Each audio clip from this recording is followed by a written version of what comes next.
Welcome to part 2 of using case logic. And in part 2, we're going to do a little bit different case statement here. Notice I'm going to do select and I'm going to jump down and tab. And we're going to extract the month from the order date column. We haven't seen this little function before, but it will basically parse the order date like you see right here, and it will pull just the month out of that, okay? And so we're going to parse the month out, and we're going to alias that column to say month, and we'll put a comma. And now we're going to do a sum function, and then we're going to do a case statement embedded in there. We're going to do a case when the year of the order date, when it is 2005, then just return 1. If it's not 2005, return a 0, and then end. And we will alias that as orders. And I like to always put my aliases as literals. It turns them red and I can easily tell what's going on. Then we're going to do another case, and we're going to sum the case for the year. And you could just copy some of this down. Order date, when 2005. Then instead of counting them this time, instead of adding 1, we want to add whatever is in the column total due. Else, 0, end, as, total value. And we're through with that, so no more commas. We're going to back up here.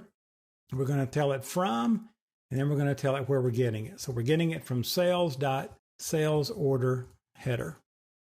Now, I'm just going to run this, and we're going to clean it up in just a minute, but I want to show you, first of all, an error we're going to get here. And it's going to say, wait a minute now, I'm confused. You've got aggregate functions right here and right here, but you don't have one here, so we're going to have to put a group by in here.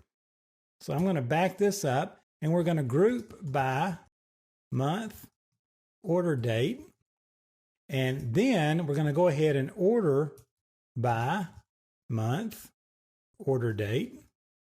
And let's go ahead and type it out as ascending so we'll know what's happening. And now I want you to see what this returns. Okay, notice it is showing us our months in rows. It has grouped them up. So from January through June, we didn't have any orders, any totals. But starting in July of 2005, right, because we pulled 2005, we had 184 orders totaling, looks like $1,074,117.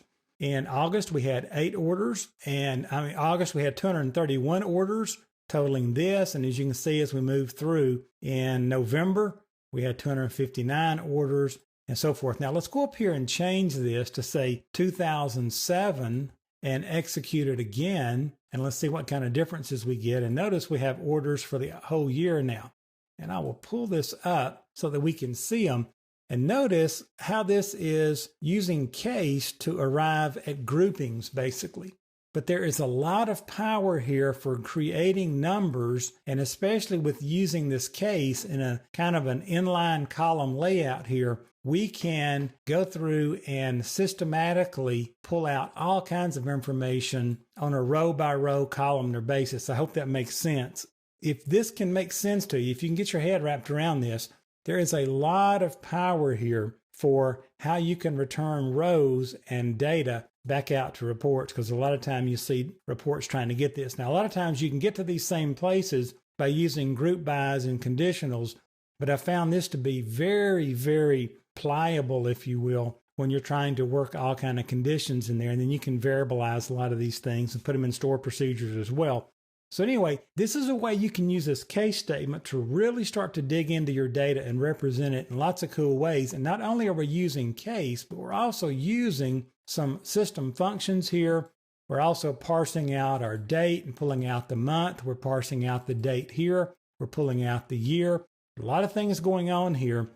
Play with this, make sure it makes sense to you, and then start to build your own examples. But you'll really get a grasp and you'll get an idea of just how powerful case can be to your T-SQL programming. And you will see case on your exam too, by the way. And you'll also see this very example, actually both examples from part 1 and 2, out there in your working files folder under the case logic examples file. So take a look at that, and I hope this helps you with case.